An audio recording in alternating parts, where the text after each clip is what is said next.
Capítulo Rei de Espadas. Um encontro imediato do 4º grau. No fim da tarde, quando afinal chegamos a Veneza, tivemos de deixar o carro num enorme estacionamento antes de entrarmos na cidade propriamente dita. Isso porque Veneza não tem uma única rua sequer por onde possam transitar veículos. Em compensação, existem nessa cidade 180 canais, mais de 450 pontes e alguns milhares de barcos a motor, além de gôndolas, é claro. Saindo do estacionamento, fomos com um barco-táxi até o nosso hotel no Canal Grande, o maior canal de Veneza. De nosso hotel em Como, meu pai já tinha reservado um quarto. Atiramos nossa bagagem naquele que era o menor e o mais feio quarto de hotel de toda a viagem até então e fomos para a cidade passear ao longo dos canais e passar pelas inúmeras pontes. Queríamos ficar 2 noites em Veneza antes de prosseguirmos viagem. Eu sabia que era grande o risco de meu pai se servir abundantemente das bebidas da cidade e dos canais. Depois de passarmos algum tempo sentados na Praça de São Marcos, consegui convencer meu pai a fazermos um pequeno e agradável passeio de gôndola. Ele mostrou no mapa o gondoleiro para onde queria ir e nós partimos. A única coisa que não correspondeu às minhas expectativas foi o fato de o gondoleiro não abrir a boca para cantar uma estrofe que fosse de uma canção qualquer. Mas isso não prejudicou em nada o passeio. Afinal, sempre que eu via essas canções de gondoleiros, eu pensava num gato miando. Enquanto estávamos a caminho de nosso objetivo, aconteceu uma coisa sobre a qual meu pai e eu nunca mais conseguimos entrar num acordo. Justo no momento em que passávamos por baixo de uma ponte, uma carinha já conhecida apareceu entre as ferragens do corrimão da ponte e olhou para nós. Tive a certeza de que se tratava do anão do posto de gasolina e dessa vez não me agradou nada revê-lo assim, inesperadamente. Ficou claro para mim que estávamos sendo seguidos. "O anão!" gritei, saltando do banco em que estava na gôndola e indicando a ponte. Hoje entendo perfeitamente que meu pai tenha ficado furioso. Afinal, por um triz não virei aquela gôndola. "Sente-se já!" ordenou ele.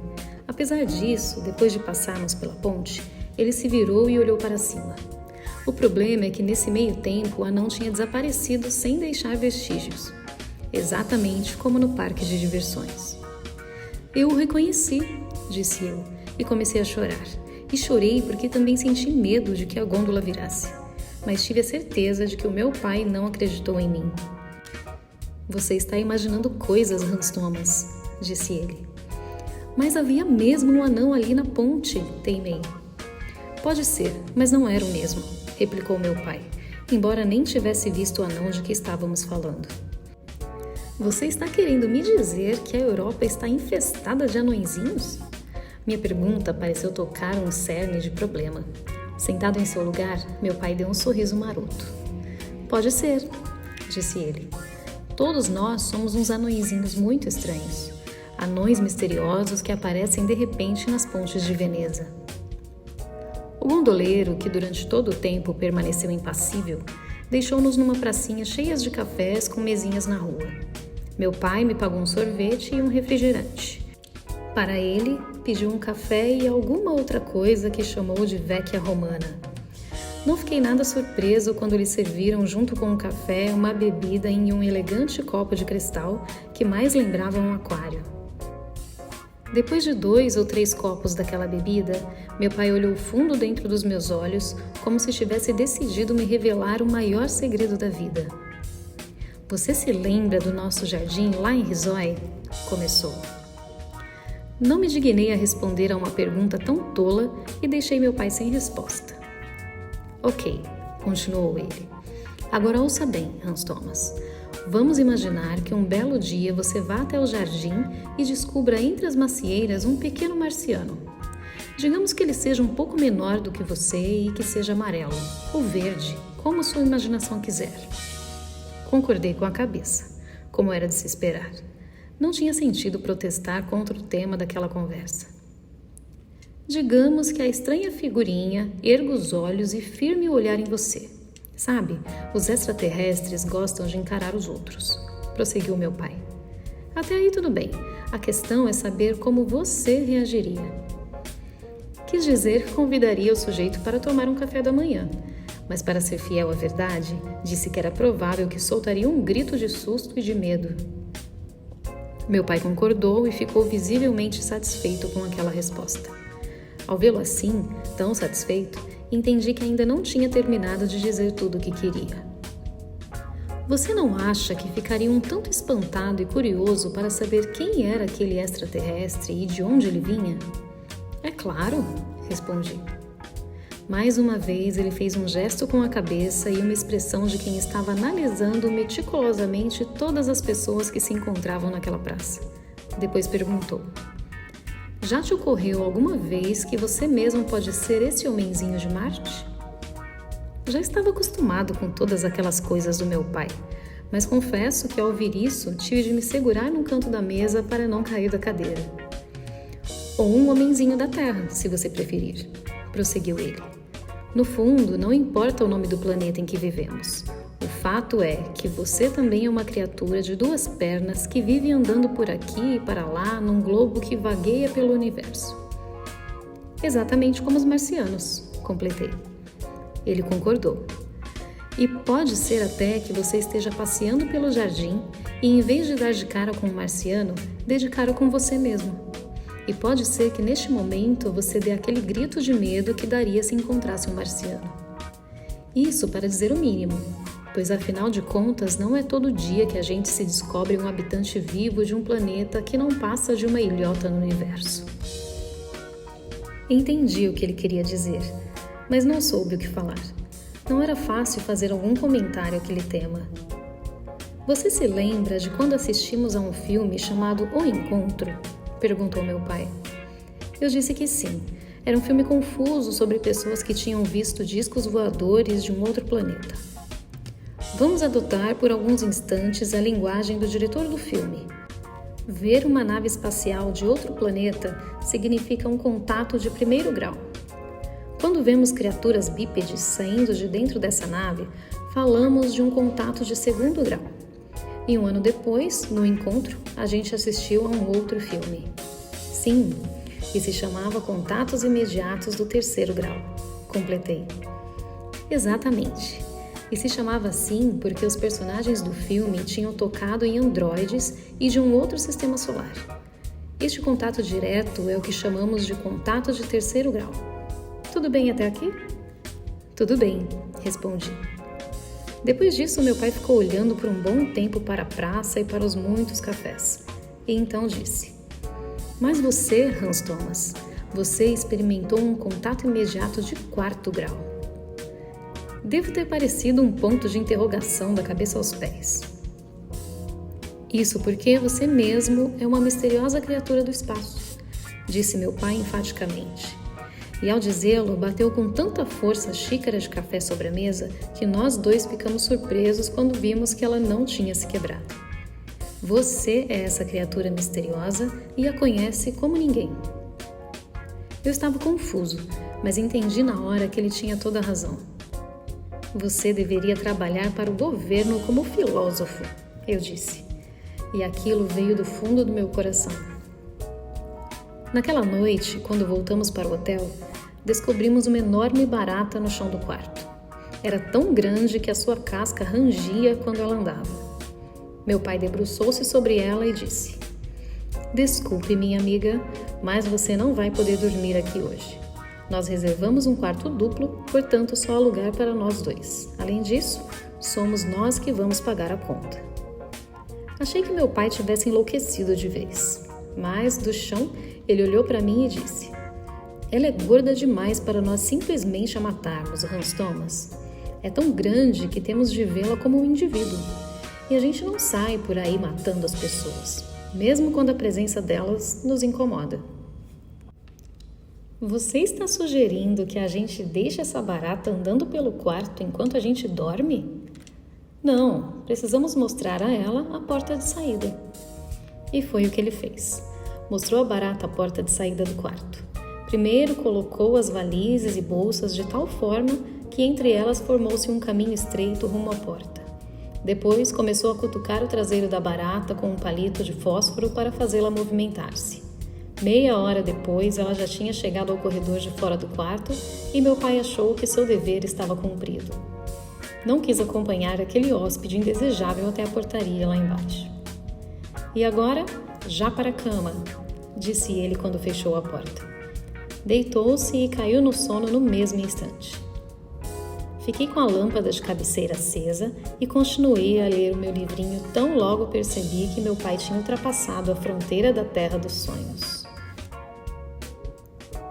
Capítulo As de Paus. Os mesmos símbolos que a gente vê nas cartas de baralho. Durante toda a tarde, caminhei por aquele jardim exuberante a que tinha chegado. Foi então que descobri à distância duas figuras humanas. Senti o coração querer saltar fora do peito. Estou salvo, pensei. Talvez tivesse mesmo chegado à América, ao contrário das minhas expectativas. Enquanto caminhava em direção às duas figuras, ocorreu-me que talvez não conseguíssemos nos comunicar. Eu só sabia falar alemão e também um pouco de inglês e de norueguês que tinha aprendido de ouvido a bordo do Maria. E as pessoas daquela ilha, com certeza, falavam outra língua, completamente diferente. Quando me aproximei, percebi que elas estavam num pequeno campo e faziam alguma coisa que eu não conseguia identificar à distância. Descobri também que eram menores do que eu. Seriam duas crianças? Ao me aproximar um pouco mais, vi que colocavam umas raízes de cor clara num cesto. De repente, elas se viraram e olharam para mim. Eram dois homens gordinhos e não ultrapassavam a altura do meu peito. Ambos tinham cabelos castanhos e de pele bem morena e brilhante. Os dois trajavam uniformes azuis escuros, exatamente iguais. A única diferença era que a jaqueta do uniforme de um tinha 3 botões pretos, ao passo que o do outro tinha apenas 2. "Good afternoon", disse eu, primeiramente em inglês. Os homenzinhos colocaram suas ferramentas no chão e me encararam. "Do you speak English?" Tentei novamente. Os dois homenzinhos limitaram-se a agitar os braços e sacudir a cabeça. Movido por puro reflexo, resolvi me dirigir a eles na minha língua materna. E foi então que aquele que tinha 3 botões pretos no uniforme me respondeu em perfeito alemão. "Se você tem mais do que 3 símbolos, pode nos derrotar, mas nós te suplicamos que não o faça." Eu estava tão perplexo que não sabia o que responder.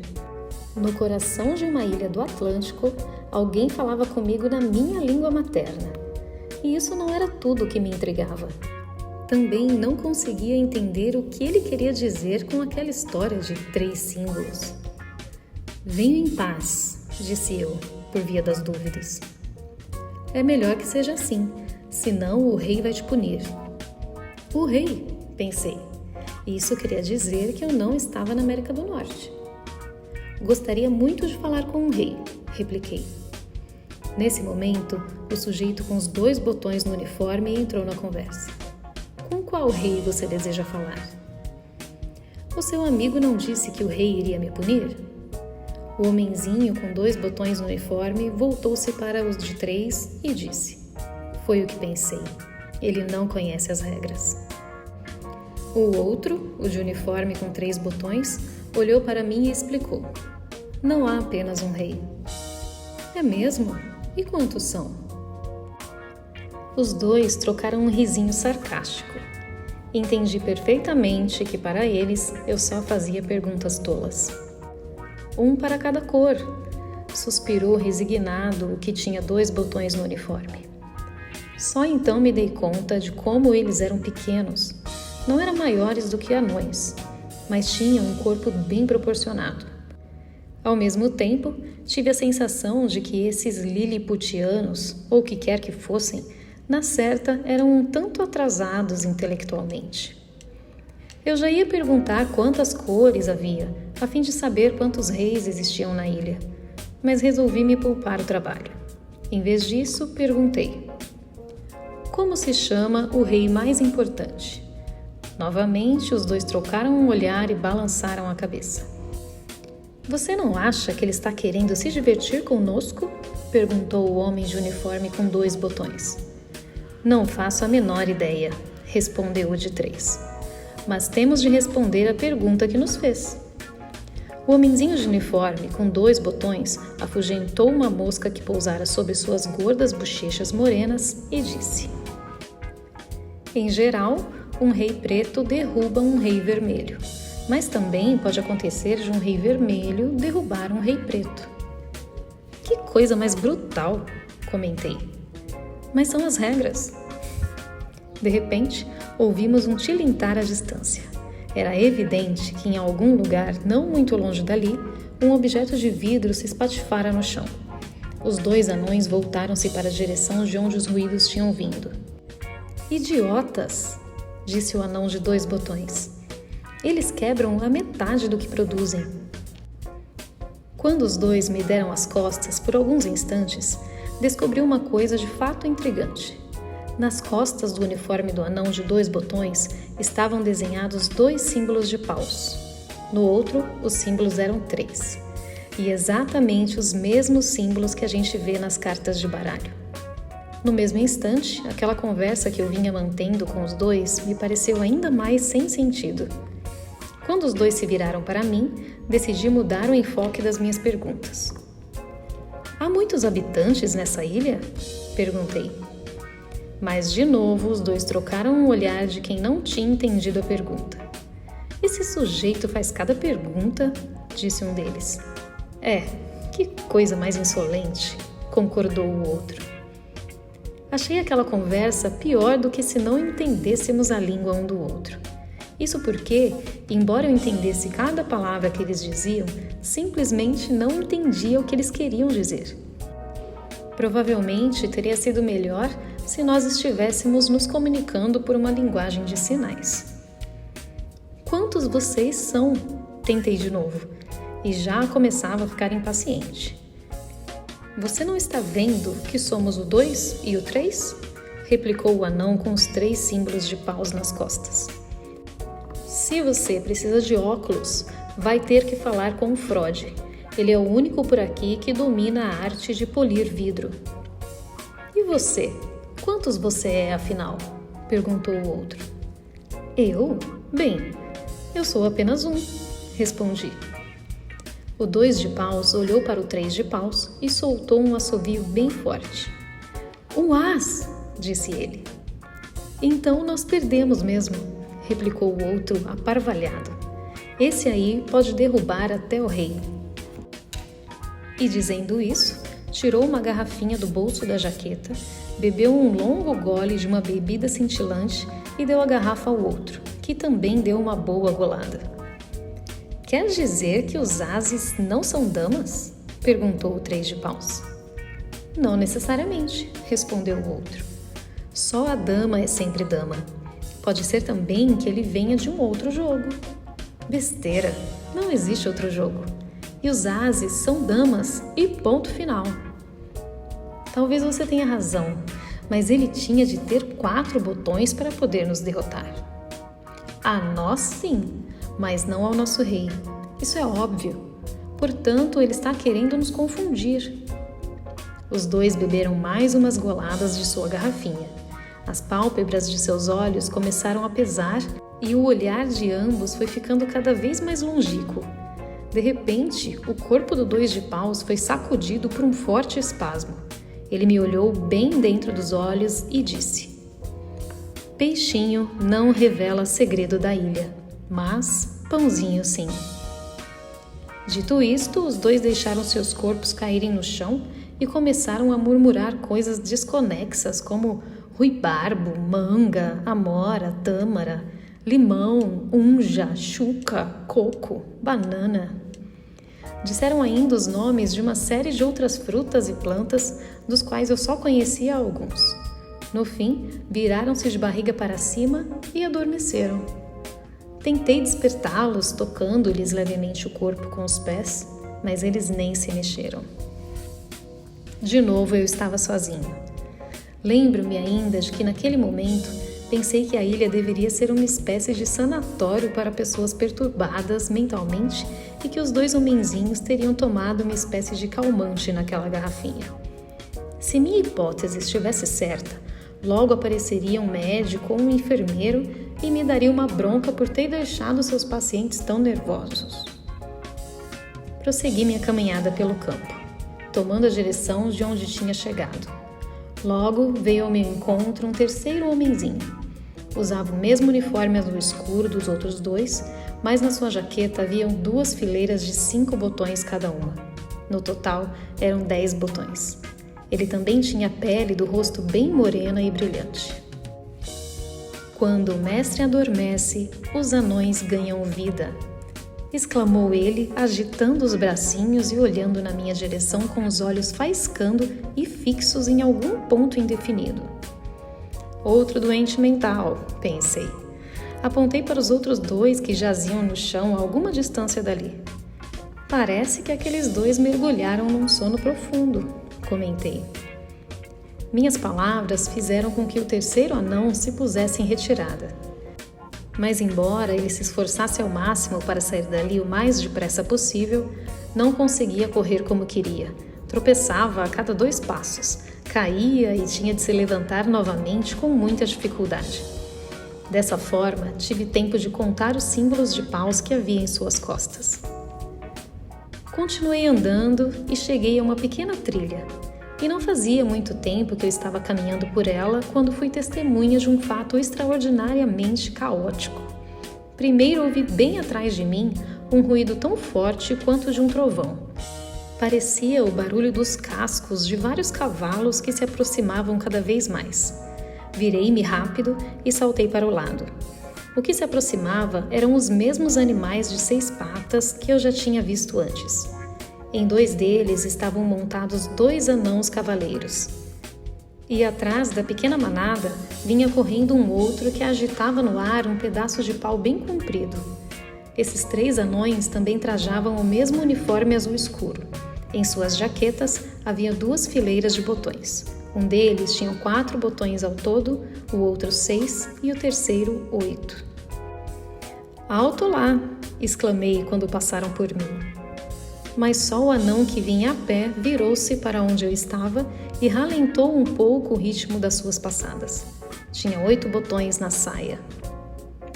52 anos depois, neto do náufrago chega ao povoado, exclamou todo alvoroçado. Em seguida, os anões e os animais de 6 patas desapareceram. Percebi então que os anões tinham tantos símbolos de paus gravados nas costas quanto eram os botões das jaquetas dos seus uniformes. À margem da trilha erguiam-se palmeiras altíssimas com belas carregadas de frutos do tamanho de laranjas. E sob uma das árvores havia uma carroça cheia até da metade dos frutos amarelos. Ela não era muito diferente daquela que meu pai usava em Lubeck para transportar os seus pães. A única diferença era que essa carroça que eu vi agora não era puxada por um cavalo normal. Aqui, o animal de tração era um daqueles de 6 patas. Só quando cheguei à carroça é que vi que havia um anão sentado à sombra da palmeira. Antes de ele perceber a minha presença, pude ver que sua jaqueta era fechada por apenas uma fileira de 5 botões. No mais, seu uniforme era exatamente igual ao dos outros. Todos os anões que eu tinha visto até aquele momento também tinham em comum o fato de suas cabeças arredondadas serem cobertas por uma densa cabeleira castanha. "Bom dia, 5 de paus", disse eu. Indiferente, ele ergueu os olhos e me encarou. "Bom dia..." Parou no meio do cumprimento e, mudo, me olhou fundo nos olhos. "Vire-se", disse finalmente. Eu me virei, como me tinha sido ordenado, e quando me voltei novamente para o anão, ele coçava a cabeça com 2 dedos gordinhos. "Diabos!" suspirou ele, e ergueu os braços. No instante seguinte, 2 frutos foram jogados de cima daquela alta palmeira. Um deles foi pego pelos 5 de paus e o outro por pouco não me atinge na cabeça. Não fiquei nada surpreso quando, segundos depois, o 7 de paus e o 9 de paus vieram descendo pelo tronco da palmeira. A turma de paus está completa, do 2 ao 10, pensei. A gente bem que tentou acertá-lo com essa chuca bem grande, disse o 7 de paus. Mas no último instante ele saltou de banda, completou o 9 de paus. Os dois se sentaram junto do 5 de paus sobre a palmeira. Tudo bem, disse eu. Eu os desculpo por isso, mas em troca vocês têm de me responder a uma pergunta muito simples. Se não responderem, torço o pescoço de vocês 3. Foi claro? E com essas palavras, consegui meter-lhes tanto medo que eles ficaram sentados bem quietinhos debaixo da palmeira. Olhei um por dentro dos olhos e vi que os 3 tinham olhos castanhos escuros. Muito bem, quem são vocês? E foi então, um a um, eles se levantaram e disseram umas frases sem sentido. Padeiro oculta tesouros na Ilha Mágica, disse o 5 de paus.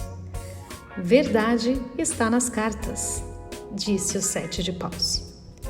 Só o coringa do jogo não se deixa iludir, disse finalmente o 9 de paus. Confuso e perplexo, sacudi a cabeça. Muito obrigado por essas informações, disse eu.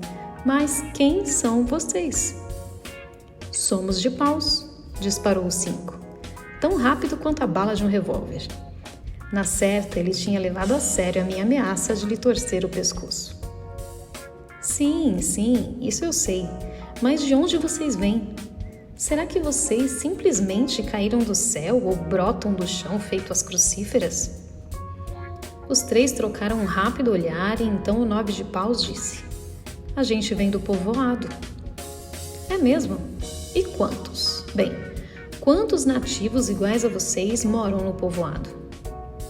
Nenhum, respondeu o 7 de paus.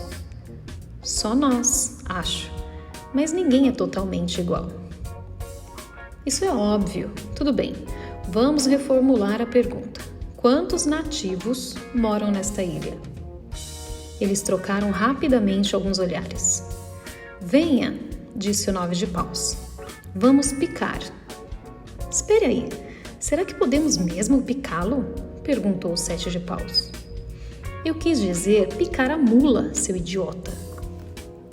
E dizendo isso, os 3 pularam na carroça. Um deles bateu nas costas do animal atrelado, que saiu tão rápido quanto suas 6 pernas podiam correr. Nunca na minha vida fiquei tão sem reação. É claro que poderia tê-los detido. Também é claro que poderia ter torcido o pescocinho de cada um. Só que nenhuma dessas 2 alternativas teria me ajudado a resolver o meu problema. Capítulo 2 de paus. Agitando 2 bilhetes na mão. Quando acordei naquele pequeno quarto de hotel em Veneza, a primeira coisa que me lembrei foi do padeiro Hans, que tinha encontrado os anões na Ilha Mágica. Tirei a lupa e o livrinho do bolso da calça, mas nem bem eu tinha ligado a luz de cabeceira e já ia começar a ler. Meu pai se mexeu na cama, soltou um daqueles seus rugidos e acordou tão de repente quanto normalmente adormecia. Um dia inteiro em Veneza, bocejou ele, e no minuto seguinte já estava de pé. Debaixo das cobertas, tive de esconder o livrinho no bolso da calça. Afinal, tinha prometido que tudo o que estava escrito ali seria um segredo entre mim e o velho padeiro de Dorf. Você deu para brincar de esconder coisas? Perguntou meu pai, quando saí de sob as cobertas depois de ter me escondido meu livrinho. Estou procurando baratas, respondi. E você precisa de uma lupa para isso? Talvez elas tenham filhotes, eu disse. É claro que aquela foi uma resposta idiota, mas na pressa não me ocorreu nada melhor. Por precaução, completei. Também pode ser que haja baratas anãs por aqui. Nunca se sabe, respondeu meu pai e entrou no banheiro. Nosso hotel era tão simples que não servia nem café da manhã. Para nós, isso não era um problema, pois na noite anterior a gente havia descoberto um lugar muito aconchegante ali perto que servia café da manhã entre 8 e 11 horas. Aquela hora, o canal grande e as largas calçadas à margem não apresentavam a sua agitação habitual. No café, pedimos suco e ovos mexidos, torradas e geleias de laranja. De toda a viagem, aquela refeição foi a única exceção à regra de que o melhor lugar para se tomar café da manhã é em casa. E foi no meio dessa refeição que o meu pai teve uma das suas brilhantes ideias. Primeiro ficou sentado com o olhar parado em algum ponto distante. Eu já ia pensando que o anão tinha reaparecido quando meu pai disse: "Fique sentadinho aí, Hans Thomas. Volto em 5 minutos." Eu não tinha a menor ideia do lugar para onde ele queria ir, mas já tinha vivido situações como essa muitas vezes. Quando meu pai tinha uma ideia, não havia o que pudesse impedi-lo de ir atrás dela. Acompanhei-o com o olhar e ele desapareceu atrás de uma grande porta de vidro do outro lado da praça. Quando voltou e se sentou novamente, primeiro acabou de comer os ovos mexidos sem dizer uma palavra sequer. Depois, apontou para a loja em que tinha estado. "O que está escrito na placa da loja, Hans Thomas?" "Startup Anokna", li de trás para frente. "Ancona Patras", isso mesmo. Molhou um pedaço de torrada no café antes de enfiá-lo na boca e, para dizer a verdade, teve uma certa dificuldade em fazer isso, porque toda a sua boca era um grande e largo sorriso. "Sim, e daí?" perguntei. Os 2 nomes não me diziam rigorosamente nada, fossem lidos de trás para frente ou vice-versa. Meu pai me olhou nos olhos. "Você nunca saiu para o mar, Hans Thomas. Você nem imagina o que seja o mar." E, agitando 2 bilhetes na mão, prosseguiu. "Um velho marujo não pode simplesmente contornar o mar Adriático dentro de um carro. Pensando nisso, decidi que não vamos mais ser ratos de terra. Vamos viajar junto com o nosso carro dentro de um enorme barco.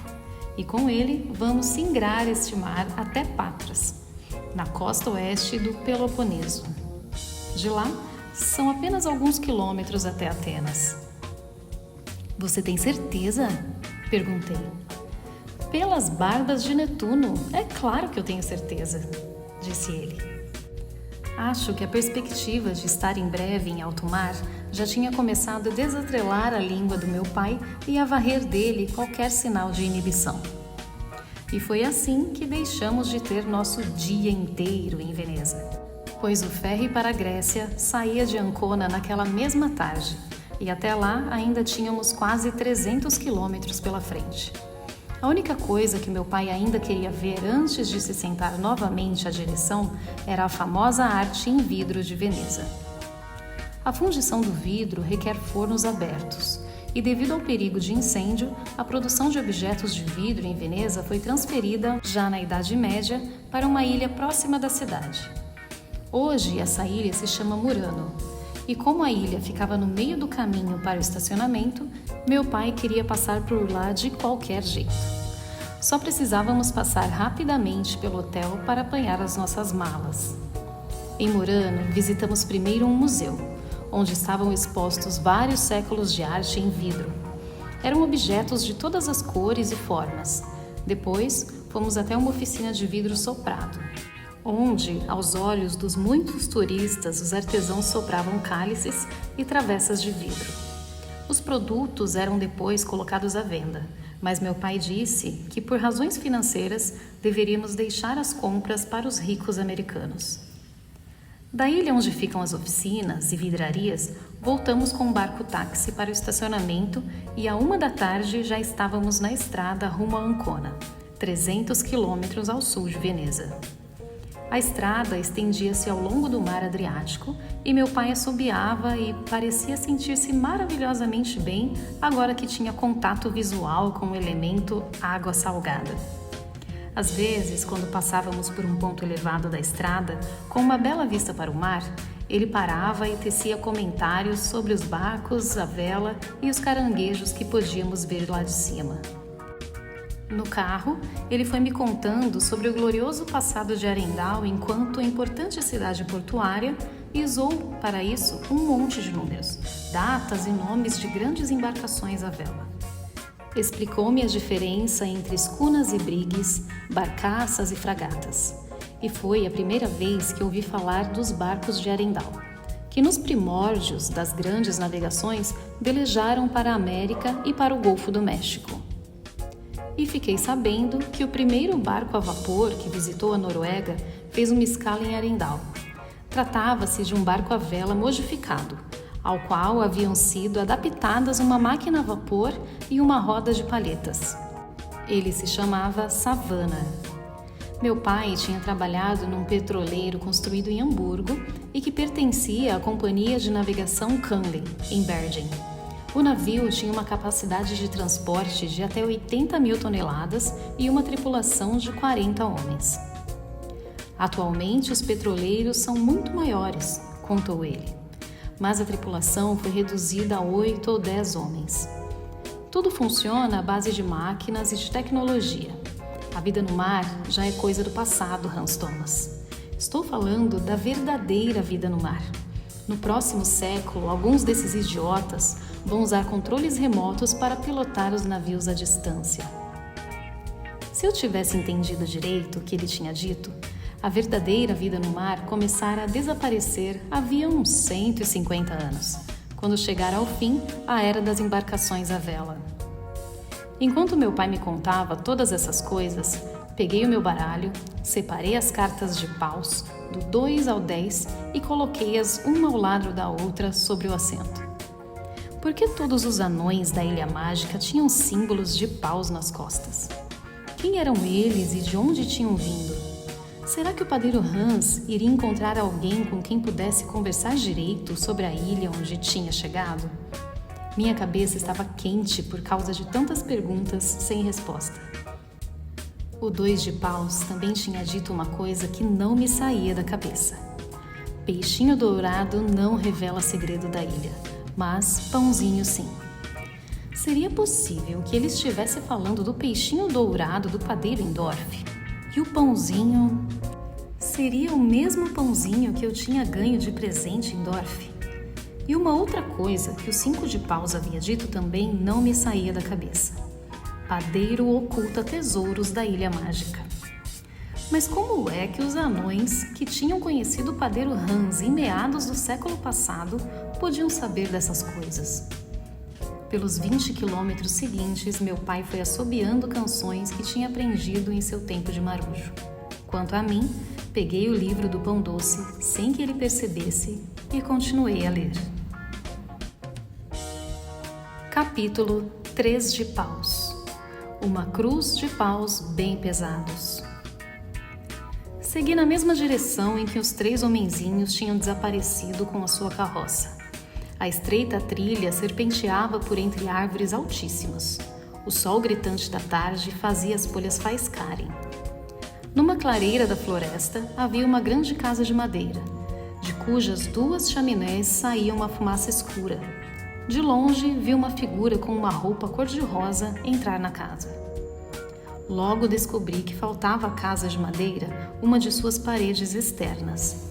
E o que vi no interior daquele lugar me deixou tão surpreso e intrigado que tive de me apoiar numa árvore para não perder o equilíbrio. Um espaço interior enorme, sem paredes divisórias, abrigava uma espécie de fábrica. Não demorou muito tempo para eu entender que se tratava de uma oficina de vidro. O telhado da casa era sustentado por vigas grossas de madeira. Sobre 3 ou 4 pesados fornos a lenha, havia grandes recipientes feitos de pedra branca. Dentro deles borbulhava um líquido vermelho incandescente, do qual subia um espesso vapor. 3 mulheres da mesma estatura dos homenzinhos que eu tinha encontrado no campo movimentavam-se com desenvoltura por entre os 3 fornos. Mergulhavam longos tubos na massa de vidro derretido que ardia nos recipientes e sopravam objetos de diferentes formas. Num canto daquele espaço enorme havia um monte de areia.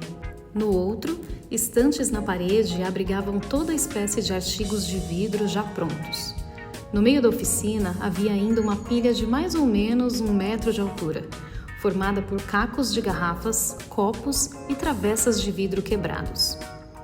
Perguntei-me mais uma vez que lugar seria aquele aonde eu tinha chegado. Não fossem aqueles estranhos uniformes, os pequenos habitantes da ilha poderiam perfeitamente estar vivendo numa sociedade primitiva. e eu acabava de descobrir agora que eles eram mestres na arte de fabricar vidros. As mulheres que trabalhavam na oficina de vidro usavam roupas cor-de-rosa. Sua pele, claríssima, chegava quase a ser branca e todas tinham cabelos longos, desgrenhados, de cor prata. Não precisei ficar observando as três por muito tempo até descobrir que suas vestes traziam os símbolos de ouros na altura do peito, como nas cartas de um baralho. Numa delas eram 3 símbolos, na outra 7 e na terceira 9. A única diferença em relação às cartas de ouros de um baralho era que as que eu estava vendo eram de prata. As 3 mulheres estavam tão absorvidas na sua tarefa de soprar objetos de vidro que nem se deram conta da minha presença. Apesar de, a essa altura, eu já estar parado havia algum tempo bem na frente da parede que faltava na oficina. Iam daqui para lá a passos miúdos e movimentavam seus braços com tanta leveza e desenvoltura que pareciam não estar sujeitas à lei da gravidade. Se uma delas tivesse se desprendido do chão e flutuado até o teto, eu não teria ficado nem um pouco surpreso. De repente, uma delas percebeu minha presença. Era que tinha 7 símbolos de ouros no vestido. Por um segundo pensei se não seria melhor sair correndo dali. Mas quando ela me viu, ficou tão desconcertada que deixou cair uma travessa de vidro que tinha nas mãos. A travessa se espatifou em 1000 pedaços. E agora era tarde demais para sair correndo dali, pois todas as outras olhavam para mim. Entrei na oficina, curvei-me quase até o chão em sinal de reverência e cumprimentei-as em alemão. Elas trocaram olhares entre si e seus rostos se desenhou um sorriso tão largo que os dentes brancos brilharam à luz da lenha que crepitava nos fornos. Caminhei até onde elas estavam e as 3 me cercaram. Espero não estar sendo inoportuno com minha breve visita, eu disse. De novo elas trocaram olhares e mostraram um sorriso ainda maior do que antes. Todas as 3 tinham olhos de um azul profundo e se pareciam tanto umas com as outras que certamente deveriam ser de uma mesma família. Talvez fossem irmãs. Vocês estão entendendo o que eu digo? Nós entendemos todas as palavras normais, disse 3 de ouros com a voz fininha de uma boneca. Depois disso, as 3 conversaram entre si.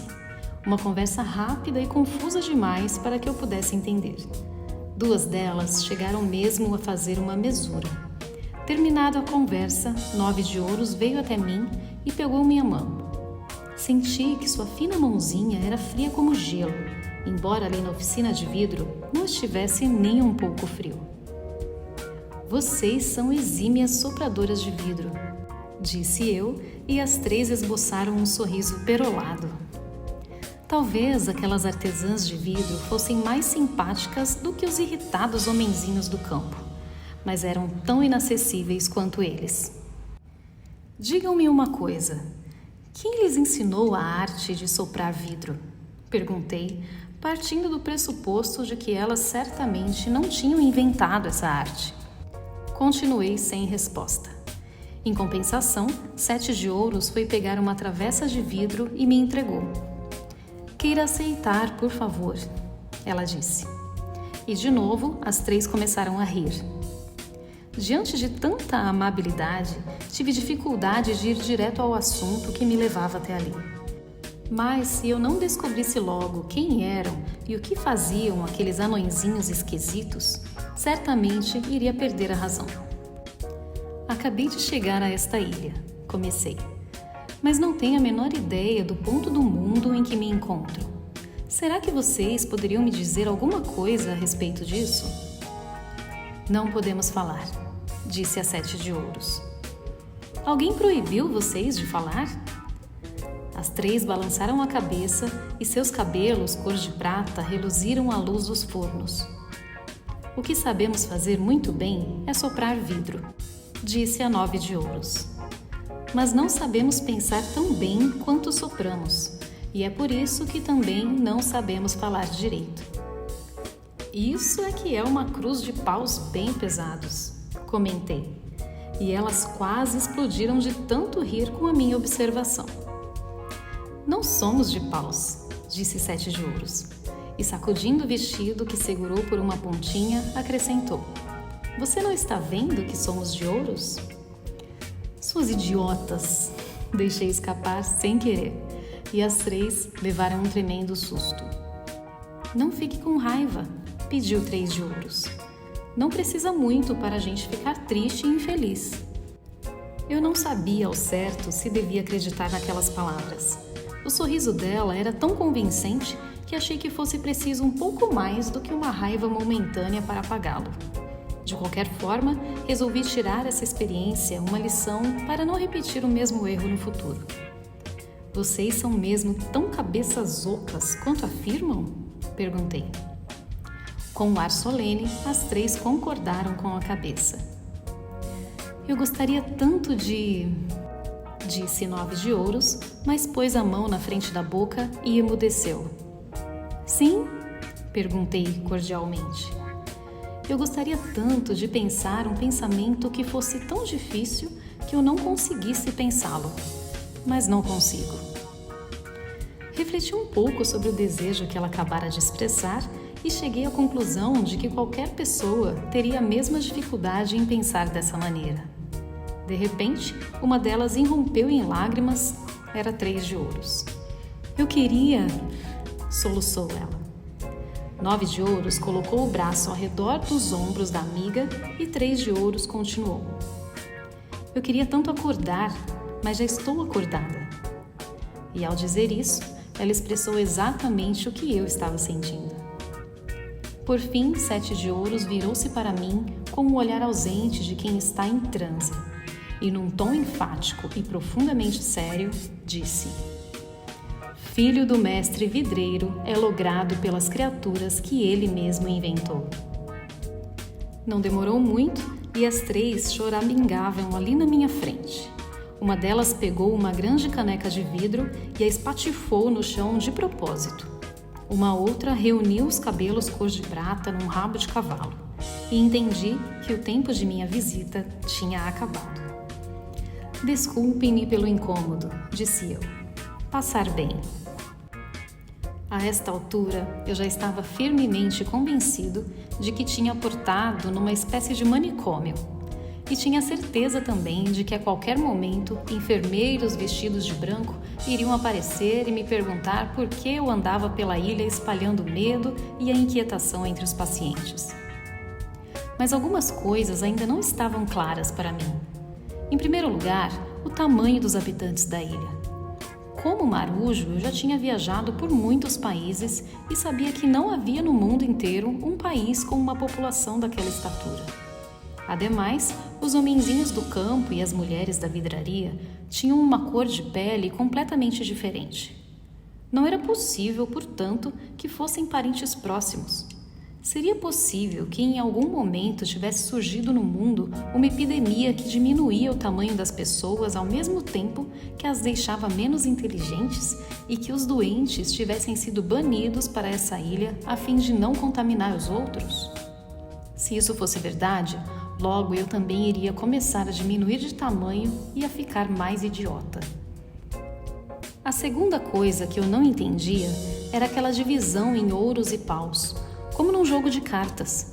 Será que era assim que os médicos e enfermeiros ordenavam os pacientes? Eu continuava a andar pela trilha, que agora se estendia sobre a copa de elevadas árvores. O chão da floresta era coberto por um tapete de musgos verde claros e por toda parte cresciam florzinhas azuis que lembravam os miosotes. Só lá em cima, na copa das árvores, é que um pouco da luz do sol conseguia atravessar a densa folhagem. E nesse momento, os galhos mais elevados pareciam um baldaquino de ouro encimando a trilha.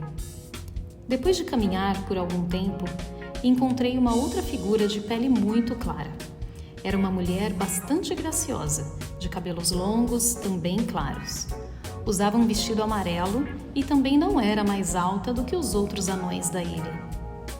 De vez em quando se abaixava para colher as florzinhas azuis. E numa dessas vezes percebi que em suas costas havia um enorme coração vermelho sangue. Quando me aproximei, ouvi que ela cantarolava bem baixinho uma triste melodia. Olá, sussurrei, quando cheguei a uma distância de apenas alguns metros. Olá, respondeu ela, endireitando o corpo. E sua resposta foi tão natural e espontânea que até pareceu que nós dois éramos velhos conhecidos. Achei-a tão linda que fiquei sem saber para onde olhar. Você tem uma linda voz, disse eu para quebrar o silêncio e o meu embaraço. Obrigada. Passei a mão na cabeça para ajeitar os cabelos. Pela primeira vez desde que tinha chegado àquela ilha, estava preocupado com a minha aparência. Havia mais de uma semana que eu não fazia barba. Acho que me perdi, disse ela jogando os cabelos para trás e parecia mesmo não saber onde estava. Como você se chama? Eu perguntei. Ela hesitou um instante, depois sorriu marotamente. Você não está vendo que eu sou o as de copas? Estou. Esperei um pouco e acrescentei. E é exatamente isso que me parece um tanto estranho. Por quê? Ela se abaixou e colheu mais uma flor. E você? Quem é você? Eu me chamo Hans. Ela ficou pensativa e depois perguntou. Você acha mais estranho ser as de copas do que ser Hans? Dessa vez, fui eu que não respondi. Hans? Perguntou ela mais uma vez. Acho que já ouvi esse nome uma vez, mas pode ser que esteja apenas imaginando coisas. Foi há tanto tempo. Debruçou-se novamente sobre o tapete de musgos e colheu mais uma florzinha azul. Logo em seguida, seu corpo pareceu ser sacudido por um ataque de epilepsia. Com os lábios tremendo, ela disse: O que está dentro da caixa revela o que está fora, e o que está fora da caixa revela o que está dentro. Uma frase totalmente sem nexo. Tive a impressão de que, ao dizê-la, não era ela quem estava dizendo. Era como se aquelas palavras apenas saíssem de sua boca sem que ela de fato soubesse o que estava dizendo. Depois, ela voltou a si e apontou para minha roupa de marinheiro. Mas você está totalmente nu, disse ela assustada. Você diz isso porque eu não tenho nenhum símbolo nas costas? Ela concordou e, jogando novamente os cabelos para trás, disse: Você não vai me derrubar, vai? Eu jamais derrubaria uma dama, respondi. Agora você está fazendo piadas. Eu não sou dama, eu sou as. Quando sorria, duas covinhas profundas se desenhavam em suas bochechas. Achei que sua beleza não era deste mundo. Ela era linda como um elfo. Quando sorria, seus olhos verdes brilhavam como esmeraldas. Não conseguia desviar os olhos dela. De repente, uma expressão de preocupação tomou conta do meu rosto. Espero que você não seja um trunfo, exclamou ela. Não, eu sou um marujo. No momento seguinte, ela caminhou até atrás de uma árvore e desapareceu. Eu tentei segui-la, mas parecia que ela fora tragada por uma fenda na terra. Capítulo 4 de Paus. Uma loteria gigante da qual só se veem os ganhadores. Pus o livrinho de lado e olhei para o mar. O que acabara de ler havia me colocado diante de tantas perguntas que eu não tinha a menor ideia do lugar por onde começar a buscar uma resposta. À medida que eu avançava na leitura, os anões na Ilha Mágica ficavam cada vez mais misteriosos. Até agora, portanto, o padeiro Hans tinha se encontrado com anões de paus e anões de ouros. No fim, ele encontrara também a as de copas. Aliás, a as de copas, uma mulher, que logo em seguida havia desaparecido. Quem eram esses anões? Como tinham surgido e de onde vinham? Eu estava certo de que, no fim, aquele livrinho iria me dar respostas para todas as perguntas com as quais agora eu quebrava a minha cabeça. Mas havia ainda uma outra coisa. As anãs de ouros eram sopradoras de vidro numa cabana da floresta que funcionava como uma vidraria. Esse fato me chamou particularmente a atenção, pois eu tinha acabado de visitar uma vidraria. Cada vez mais eu acreditava que havia uma relação qualquer entre a minha viagem pela Europa e a história contada pelo livro que eu tinha encontrado dentro do pão doce. Mas como isso podia ser possível?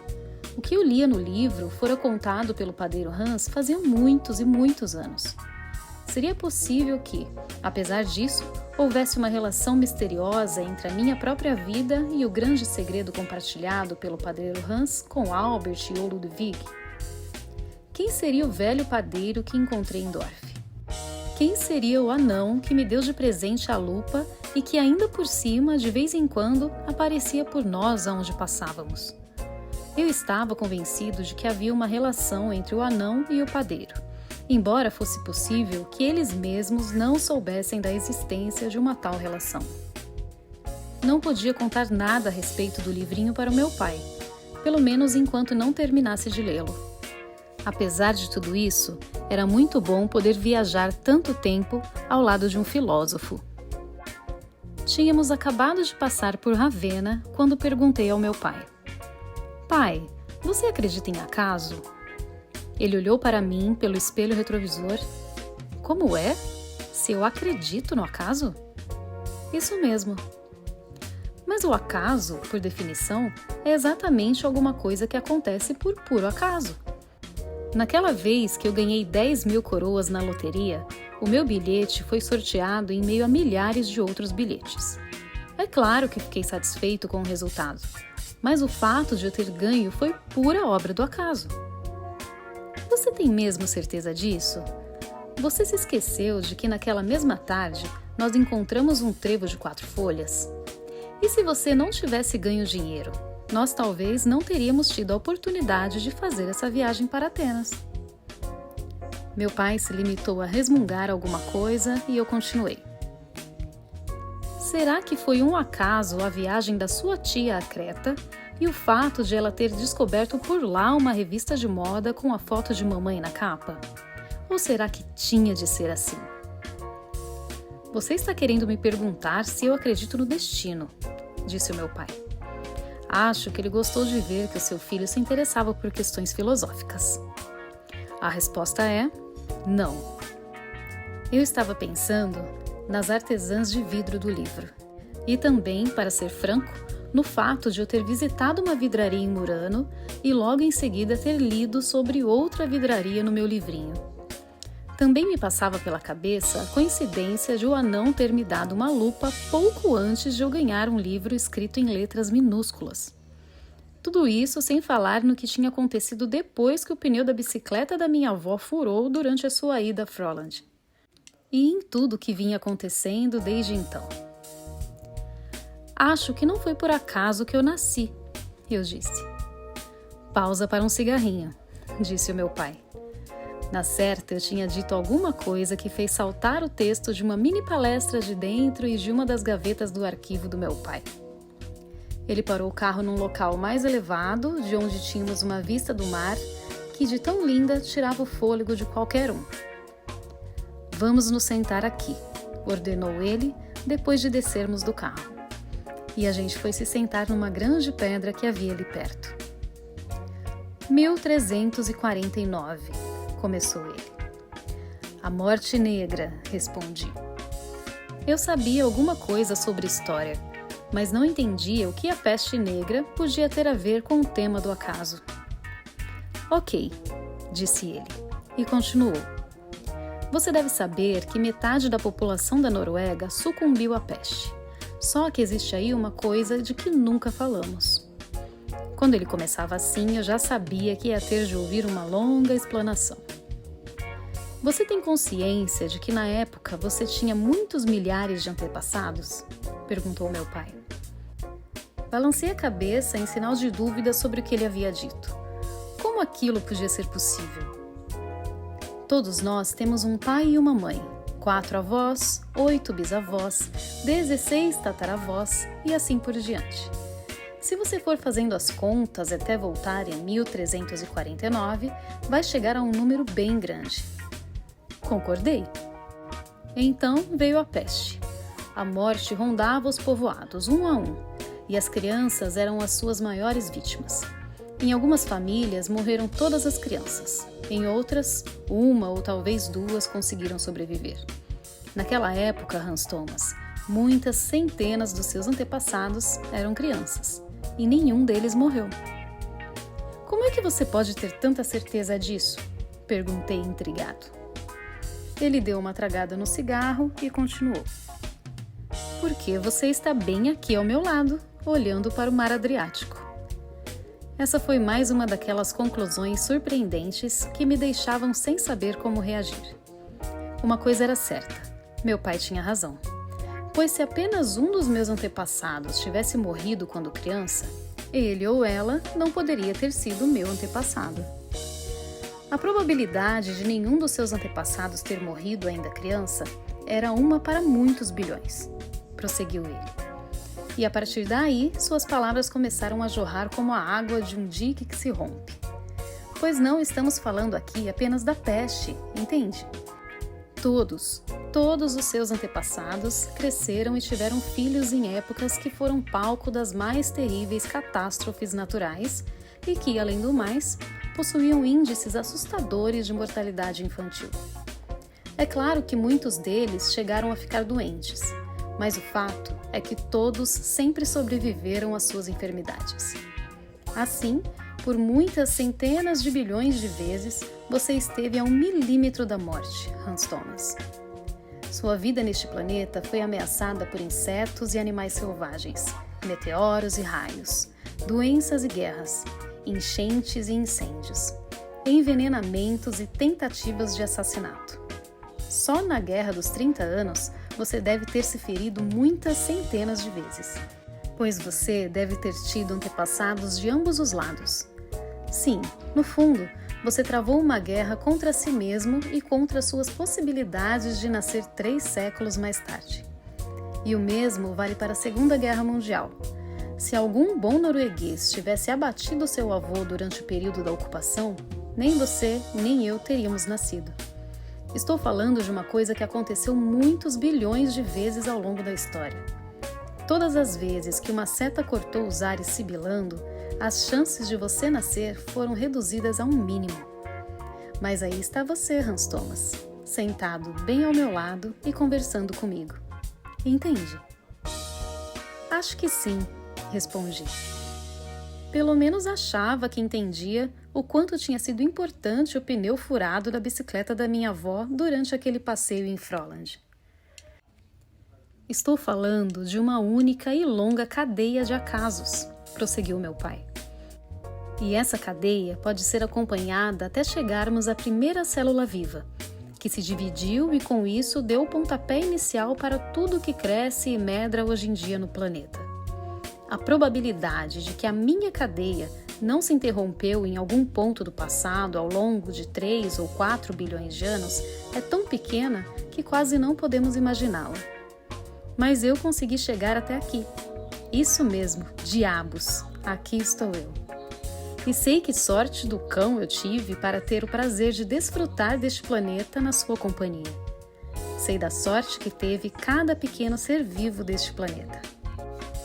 E aqueles que tiveram azar? Perguntei. Eles não existem, gritou ele. Nunca nasceram. A vida é uma loteria gigante, da qual só se veem os ganhadores. E tendo dito isso, meu pai parou para ficar olhando o mar. Vamos continuar nossa viagem? Perguntei ao fim de alguns minutos. Não. Fique bem sentadinho aí, Hans Thomas. Ainda tem mais. Ao dizer isso, foi como se não fosse apenas ele que estivesse ali falando.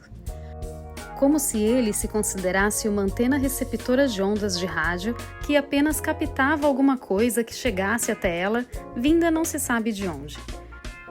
Como se ele se considerasse uma antena receptora de ondas de rádio que apenas captava alguma coisa que chegasse até ela, vinda não se sabe de onde. Acho que chamam isso de inspiração. E é assim com todos os acasos, disse o meu pai. Tirei a lupa do bolso e olhei para ele. Quando ele parava um pouco para ordenar os seus pensamentos, antes de continuar a falar, eu sabia que o que vinha depois era alguma coisa importante. Vamos tomar um exemplo bem simples. Digamos que eu esteja pensando num amigo e que no momento seguinte ele me telefone ou então apareça na minha casa. Muitos consideram uma coincidência como essa algo sobrenatural. Acontece, porém, que penso com frequência nesse meu amigo e nem por isso ele toca a campainha da minha casa toda vez que penso nele. E acontece também de ele me telefonar muitas vezes, sem que eu esteja pensando nele. E eu sei. Concordei com a cabeça. O problema é que a gente sempre pensa naquelas ocasiões e que as duas coisas acontecem ao mesmo tempo. E é este o ponto. Se achamos na rua uma nota de 10 coroas quando estamos precisando com urgência de dinheiro, a primeira coisa que nos vem à cabeça é que há algo sobrenatural naquela coincidência. Ainda que a gente viva duro 365 dias por ano. Pois bem, é exatamente assim que vão se acumulando as histórias sobre toda a sorte de experiências sobrenaturais que nos são contadas por nossas tias e tios. As pessoas se interessam tanto por histórias assim que estas se multiplicam cada vez mais. Mas também, nesse caso, trata-se de algo em que apenas os ganhadores são visíveis. Não é de se estranhar que eu tenha uma gaveta inteira cheia de coringas. Afinal, meu hobby é justamente colecioná-los. A essa altura, meu pai já estava completamente sem fôlego. Você nunca pensou em se candidatar? Perguntei. De que diabos você está falando? Perguntou ele com a voz alterada. De se candidatar a um cargo de filósofo oficial, respondi. Ele riu baixinho e depois, num tom mais calmo, acrescentou. O fato de nós nos aferrarmos com tanta velocidade ao sobrenatural pode ser explicado por um tipo raro de cegueira, que não nos permite enxergar o maior dos mistérios, o fato de que existe um mundo. Muitos se interessam mais por marcianos e discos voadores do que por todo o enigma da criação que se desenrola bem debaixo dos nossos narizes. Não acredito que o mundo seja um acaso, Hans Thomas. Fez uma pequena pausa, depois debruçou-se sobre mim e sussurrou. Acho que o universo é fruto de uma vontade. Um dia você verá que por detrás de todas essas miríades de estrelas e galáxias oculta-se uma intenção. Para mim, o que ele acabava de dizer se encaixava maravilhosamente bem na série das muitas e instrutivas pausas para um cigarrinho, que já tínhamos deixado para trás até ali. Apesar disso, eu não estava plenamente convencido de que tudo o que tinha a ver com o livrinho fosse um mero acaso. Talvez tivesse sido mesmo por acaso que meu pai e eu visitamos Murano antes de eu ler sobre as anãs de ouros, artesãs de vidro. Também podia ter sido um acaso o fato de me ter chegado às mãos uma lupa antes de eu ganhar um livro escrito com letras microscópicas. Mas com certeza havia alguma intenção por detrás do fato de ter sido justo eu a receber aquele livro.